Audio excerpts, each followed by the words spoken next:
Olá, começa agora o Em Pauta. No programa de hoje nós vamos discutir sobre fake news.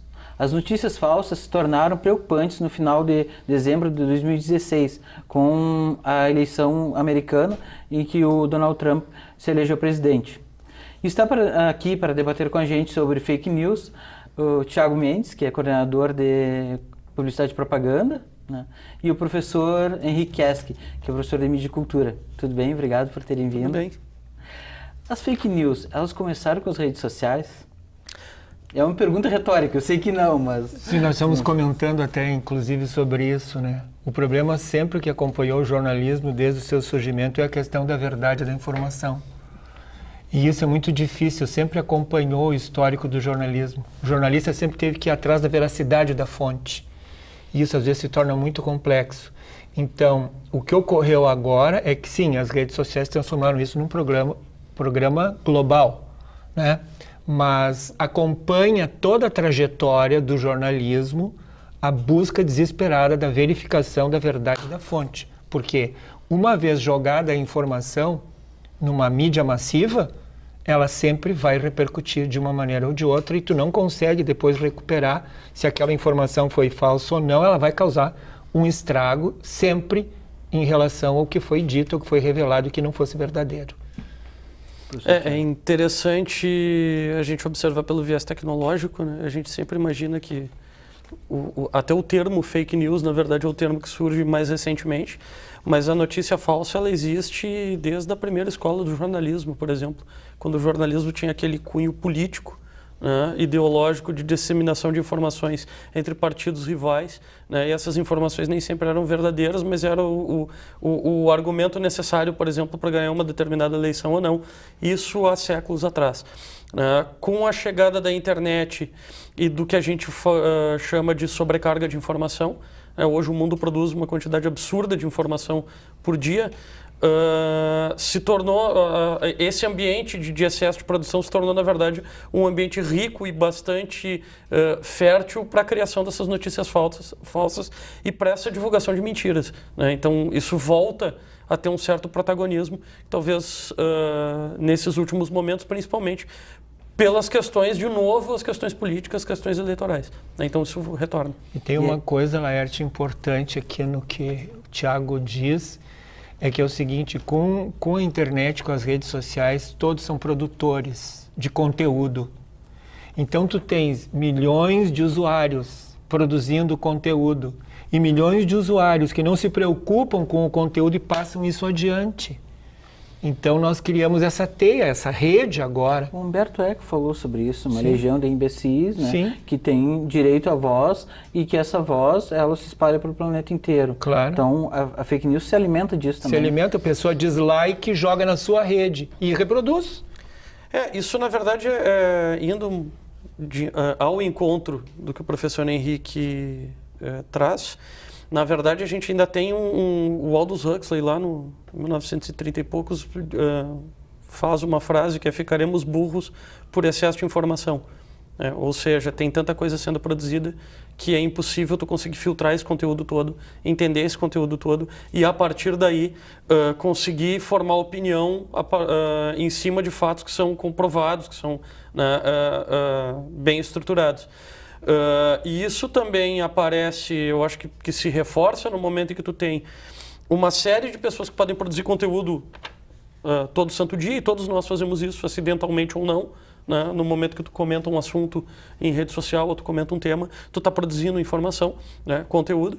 E, por outro lado, os veículos oficiais têm adotado uma prática que está prejudicando, talvez financeiramente não, mas está prejudicando o processo de disseminação de informação, que é o tal do paywall, que é quando tu só consegue acessar o conteúdo de determinada matéria, determinada notícia, sendo assinante daquele serviço.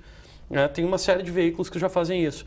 O que acaba por acontecer é que as pessoas divulgam o conteúdo mesmo sem ter lido porque o lead, né, a manchete, ela está disponível para acesso de qualquer pessoa e a pessoa compartilha, na verdade, a manchete e não o conteúdo da manchete, que pode ser que não esteja diretamente relacionado, né, com o alinhamento que a pessoa previu, mas ela vai, né, criar uma fake news que não é tão fake assim, mas que não pode ser acessada porque existe uma restrição, né, para o grande público.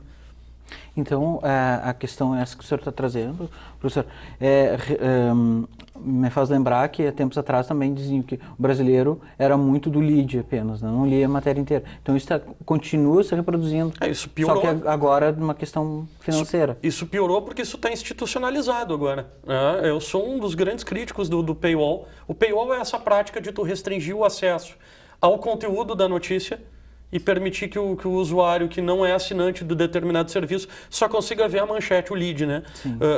Eu sou um grande crítico do paywall, eu acho que isso é um desserviço à informação. E que nem sempre, desculpe fazer uma parte. Vamos lá.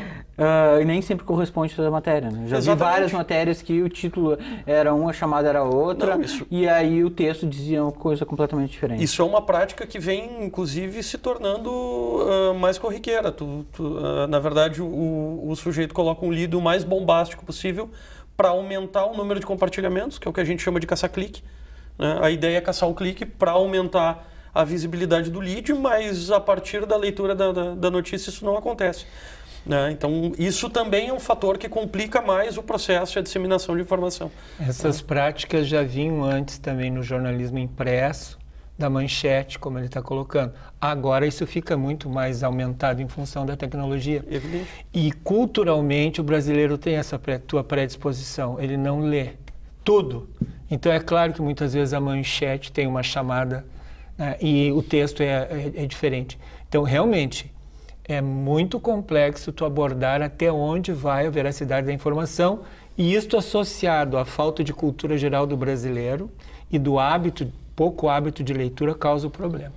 Então, esse filtro que o professor Tiago comentou antes, nós não temos, né? Já não tínhamos antes, agora muito menos. Essa capacidade de distinguir o que pode ser realmente verdadeiro e o que não. Historicamente, o jornalista deveria fazer o filtro, né? Mas como nós estávamos conversando antes, muitas das fakes são produzidas por próprios profissionais com interesses mesmo, políticos, econômicos, ideológicos, partidários. Então, o profissional que deveria realmente fazer o filtro, porque a população não faz filtro, vamos falar a verdade, não faz. Ela se empolga com a matéria, exatamente, se emociona e lança nas suas redes. Mas o profissional encarregado disso seria o jornalista. O jornalista também, na verdade, se envolve nesses outros processos de interesses na difusão de quaisquer informações, e principalmente pegando a abertura do que tu disseste no programa, nas eleições americanas, nós estamos em eleições esse ano. Então, este ano é o ano principal das fake news no Brasil, com certeza. Professor, pegando essa questão política, né? Segundo pesquisas apontaram, nos Estados Unidos a ultradireita domina, né, os fake news, e aqui no Brasil a MBL é o maior difusor de fake news, né? A direita tomou conta desse espaço que se imaginava libertário, que é a internet? Porque a ideia da internet libertária desde o começo estava errada.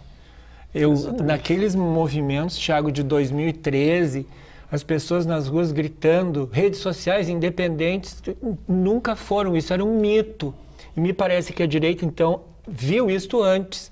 A esquerda talvez não tivesse acordado para isso, mas que realmente não existe imparcialidade, não existe assim esse mito de objetividade nas redes sociais, na internet. Não existe. Se a gente for por esse viés, é possível te dizer tranquilamente que sequer liberdade existe. A partir do momento em que a gente é monitorado o tempo todo pelo próprio telefone que a gente carrega, porque isso acontece. O telefone celular hoje ele captura tudo que a gente fala, tudo que a gente conversa, e transforma isso em dados que vão ser analisados. Então, a ideia de internet libertária lá que o John Perry Barlow vai falar em 2001, ele que é presidente da Electronic Frontier Foundation, uma das responsáveis por incentivar o Wikileaks, por exemplo, que é um dos poucos movimentos onde a internet deu um grito de liberdade ali. Essa internet ela começa livre, Porque simplesmente as grandes estruturas de poder não sabiam jogar esse jogo ainda. Hoje elas aprenderam. Então hoje a internet, por exemplo, a própria estrutura da rede social, né? A gente não vê tudo que nossos amigos compartilham no Facebook, por exemplo, né? Quem decide o que é compartilhado para nós? Quem decide o que a gente enxerga?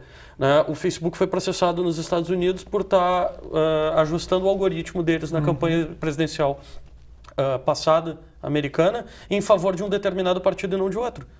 Quer dizer, eles fazem uma curadoria invisível. Quando uma Carta Capital ou uma Veja publica uma informação, a gente sabe o alinhamento ideológico porque a Carta Capital tem um alinhamento ideológico e a Veja tem outro. A Veja chancela esse alinhamento e a Carta Capital chancela esse alinhamento. Que alinhamento ideológico tem o Facebook? Ninguém sabe dizer. Né? Ou o próprio Google também. Né? Ou o próprio Google. Não aparece, né? Os resultados de pesquisa e mais do que isso, né? As redes sociais são os únicos meios de divulgação de comunicação que não são auditados por uma auditoria externa. O próprio Facebook audita a promoção dos posts. Né? Empresas como Procter & Gamble, Unilever e outras grandes de multimarcas e multimercados já estão retirando as suas campanhas de dentro da rede social porque eles não confiam na auditoria do próprio Facebook. Né? Então o Facebook faz isso. Isso, o último Festival de Cannes de Publicidade foi um dos tópicos discutidos. A gente está retirando as campanhas online porque a gente não garante que os números que estão sendo retornados para nós são verdadeiros. Né? Isso tudo somado vai nos criar um ambiente de extrema complexidade, porque a gente vive num país com um nível cultural muito baixo.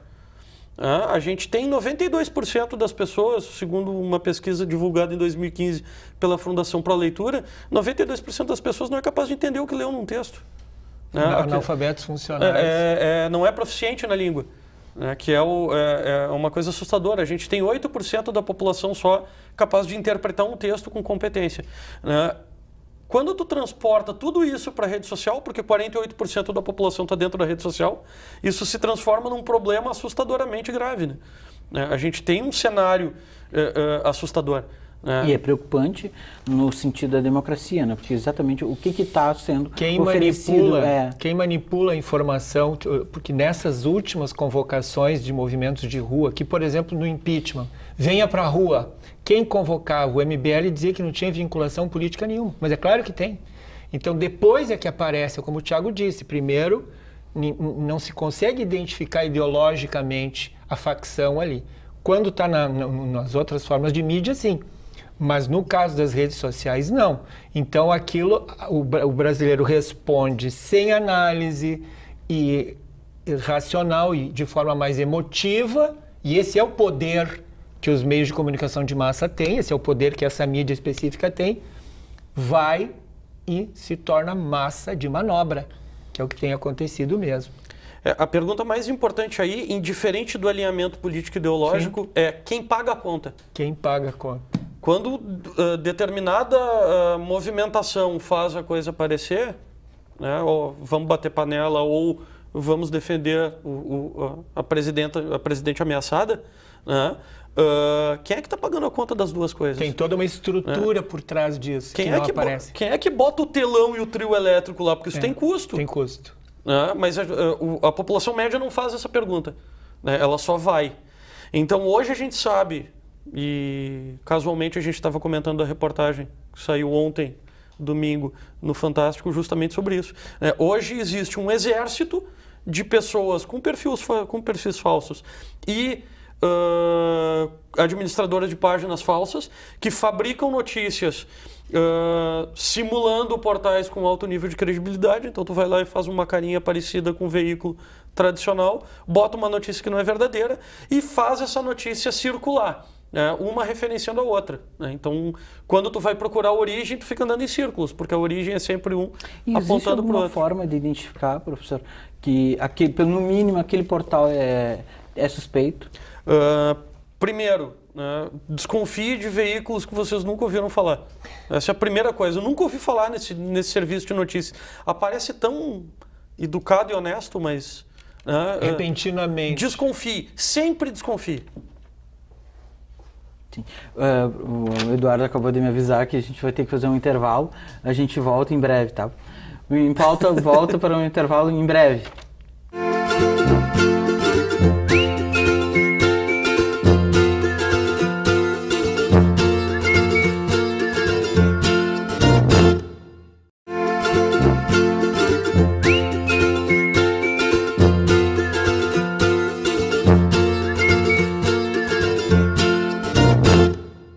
Professor Thiago, então, por favor, fale sobre a questão dos robôs, né, dos perfis falsos, né, que elucide isso para nós. Né?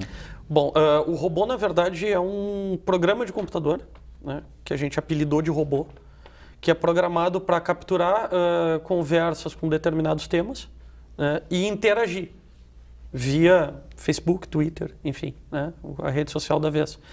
No Twitter, ele procura normalmente pela hashtag. Tu coloca uma hashtag com alguma coisa e ele vai lá e discute com frases pré-prontas e pré-montadas. O sujeito programou essas frases ali dentro. Esse tipo de discussão.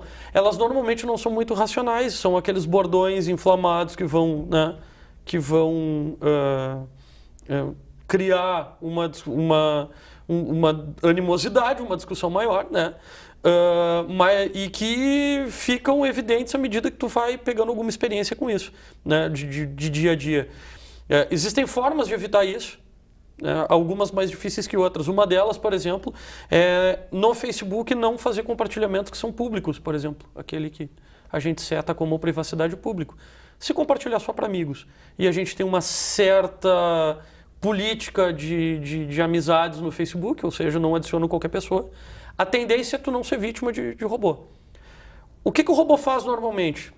A gente pega uma questão como desarmamento, que é uma questão controversa e que se a gente for atrás de dados, nós vamos ter dados que são relativamente confiáveis para ambos os lados. Então é uma discussão que não se encerra, né, porque não tem como se concluir determinado tema. No momento em que tu comenta alguma coisa sobre desarmamento e o sujeito que programou o robô nesse caso detecta isso, varrendo o Facebook, ele vai comentar. Né? E ele vai dizer alguma coisa contrária normalmente ao que tu postou, né, ao que o usuário postou, e tremendamente radical. Isso pauta uma discussão numa direção, né, é um agenda setting robotizado. Assim. Tu pauta essa discussão numa direção que não é bacana. Para quê? Em primeiro momento, para minar a resistência. Né? Tu está criando um problema para o sujeito que publicou, que vai descambar para uma discussão. É uma intimidação. Genérica. É uma forma de desvirtuar a discussão, né? de tornar ela improdutiva. Então, esse é o primeiro momento. O segundo é para inflamar todos aqueles outros usuários que também são alinhados com o radicalismo. O robô postou, tu não sabe que é um robô. Né? Tu entra no perfil do sujeito, o sujeito tem lá fotos, tem um nome, tem amigos, normalmente um número baixo de amigos, 20 e poucos, 30. Né? Então, tu já começa a detectar. E à medida que tu vai argumentando, tu vê que ele não argumenta, ele só usa bordões. Essa é uma forma de fazer. Esses robôs eles estão alinhados para praticamente qualquer tema hoje que tenha discussão, principalmente temas políticos. Então eles vão assim. E um dos casos que foram relatados, que são dos mais relevantes, é a questão do Queer Museum, por exemplo. Que uma série de robôs foram responsáveis por inflamar a discussão e a amostra acabou não saindo. As pessoas foram para a rua, deu um tumulto monstruoso. Quer dizer, isso é um caso comprovado de uso de robôs que mostra o nível de eficiência. Né? Quando pega, não tem o que fazer. Então, professor, aí eu lanço para os dois a questão. A fake news, os robôs, né? Isso está contribuindo severamente para o ódio, para a intolerância que nós estamos vivendo atualmente? Eu queria retomar isso, que o impacto do que o Thiago colocou agora é grave quando se radicaliza, porque ele se torna criminal. Entende? As pessoas têm que ter consciência que tudo aquilo que elas publicam nas redes sociais, em qualquer rede social, isto é prova em direito admitido. Entende? Então, isto pode gerar sérias e graves consequências jurídicas para quem publicou, para quem está sofrendo algum tipo de calúnia, injúria ou difamação. Isto é crime.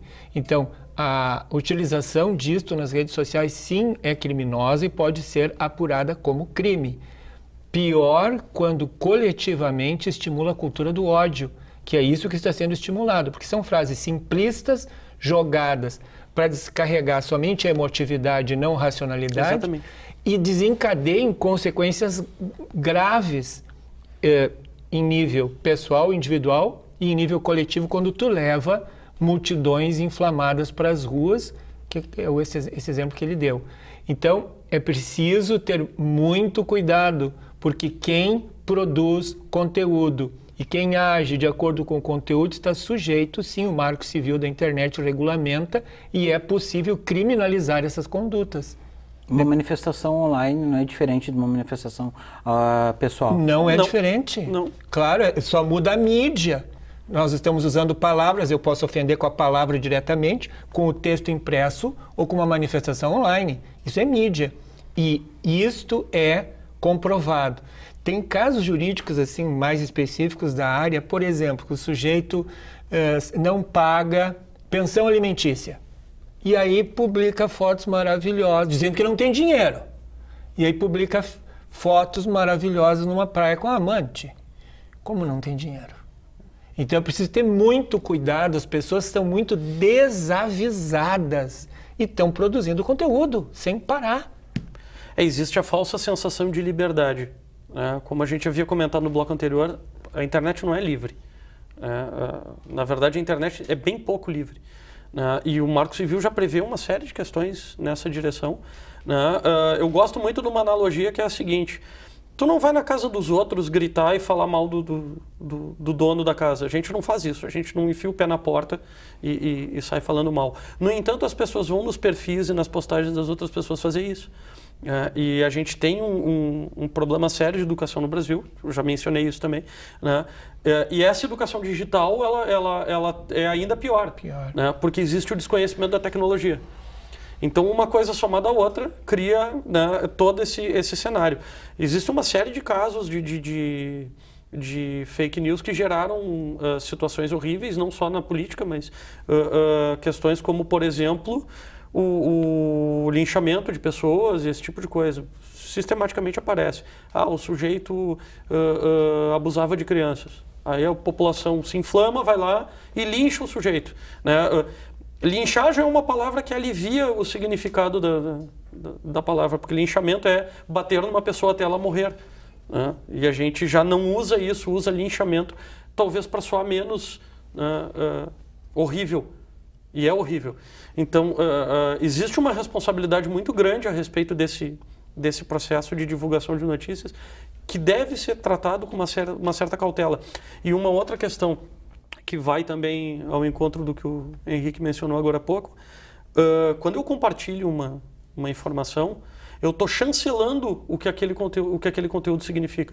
O que eu quero dizer com isso? Se o Henrique publicar alguma coisa e eu for lá e compartilhar aquilo, eu estou dizendo que eu concordo com o que o Henrique publicou. E nesse caso eu sou coautor, né, de um crime e cúmplice de um crime que está ocorrendo. Né? Então, isso demanda uma série de cuidados que a gente não tem. Pois é, isso, uma questão que me intriga é essa questão assim, dos direitos humanos, porque são tão atacados, né? As fake news geralmente estão ligados a isso, os robôs, os trolls também atacam muito toda a questão que vai em direção aos direitos humanos ou direitos conquistados, né? Ou a melhoria da qualidade de vida das pessoas. Falta de educação para o meio digital, como o Thiago disse, falta de cultura geral.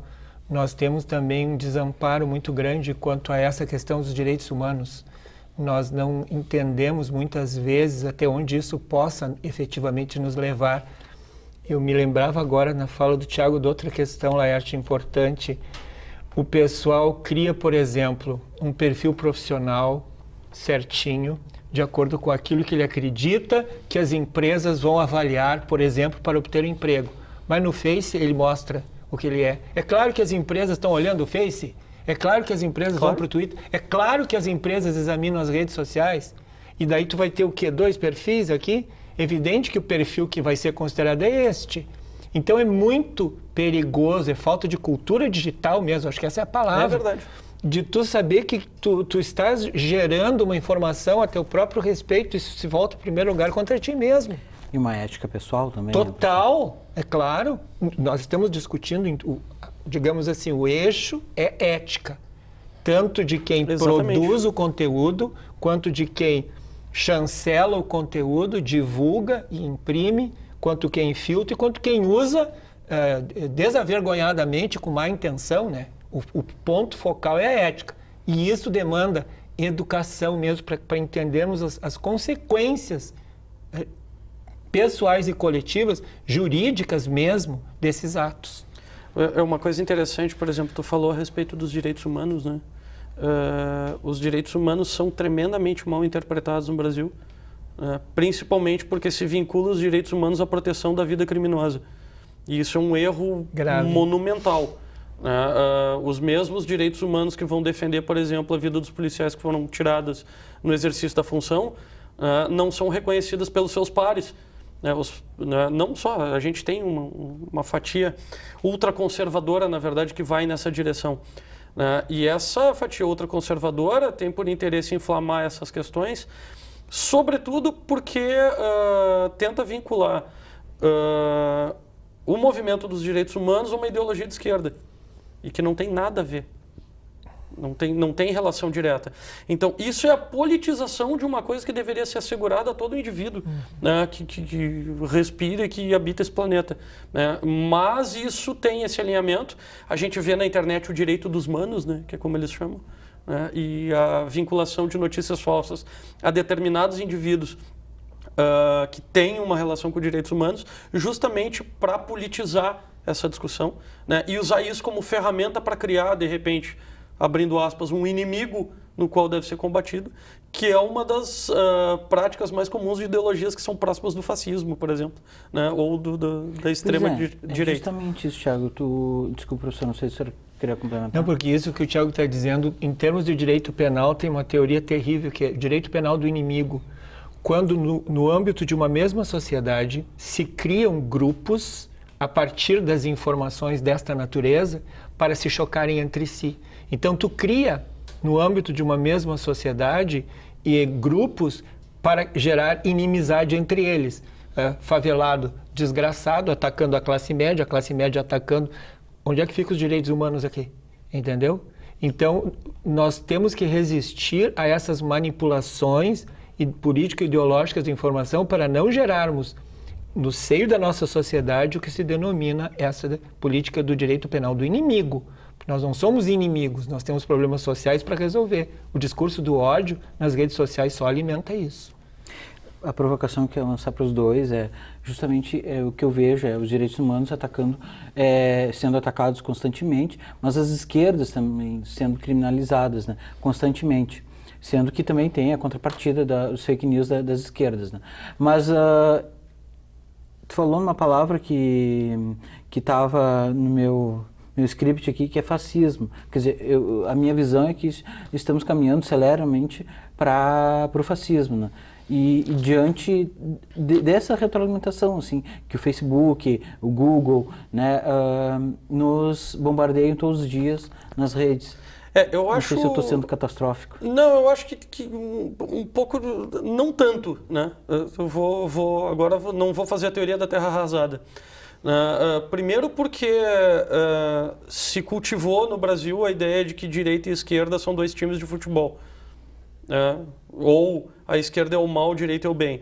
A esquerda também faz as suas perversidades utilizando notícias falsas, e a gente vê uma série delas, né, circulando, né, e tentando criar esse tipo de problema. Né? A esquerda no Brasil, sobretudo, não é boazinha. Não existe gente boa, assim, genericamente falando. Né? É evidente que existem pessoas, políticos e pessoas públicas que têm um nível de idoneidade e uma boa intenção, mas no geral não existe a pressuposição de que um lado é bom e o outro lado é ruim. Né? Se a gente mudasse o cenário, invertesse o cenário e a esquerda tivesse atacando com tanta força quanto a direita está atacando agora, a gente estaria nos caminhando para um Estado socialista, que também não é bom. Né? Ou seja, qualquer coisa que vai para os polos não é bom. Né? O uso de fake news tende a te levar para os polos. E é essa a maior preocupação. O radicalismo é o problema. A ideologia não é o problema. indiferente se ela for uma social-democracia ou um neoliberalismo, isso não é um problema. O problema é quando a gente vai para o fascismo ou para o comunismo, que são as pontas. E isso vai te criar um problema de percepção, porque daí acaba o diálogo. Para complicar, tecnologicamente falando, as redes sociais ainda te forçam a isso.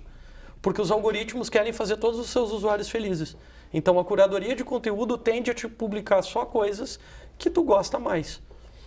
E quando tu não concorda com determinada informação, a tendência é que tu vá te afastando disso. E isso te leva também para os polos. Ou seja, a internet é um lugar para radicalismo, não um lugar para ser razoável, porque ela te força a isso. Tudo se soma e cria uma situação bastante preocupante, que a gente precisa ficar atento. E todos, na verdade, Laerte, utilizam-se de todos os meios. Então, eu também não queria deixar uma situação tão constrangedora no ar, assim, no final, mas como estabelecer critérios, né? Porque, na verdade, todos se utilizam de todos os meios para difundir e divulgar o que bem entenderem, para criar esse confronto realmente e manipular. Então, me parece que nós estamos vivendo um momento dramático nesse sentido, porque a manipulação está no ar e nós ainda não descobrimos eficazes mecanismos para desenvolver e se chegar a uma solução desse embate que estamos vivendo agora. E com isso, as liberdades, né, não estão sendo cerceadas nessa manipulação? Claro, a primeira coisa a perecer é a liberdade, mas o Tiago está insistindo numa coisa que eu acho muito importante.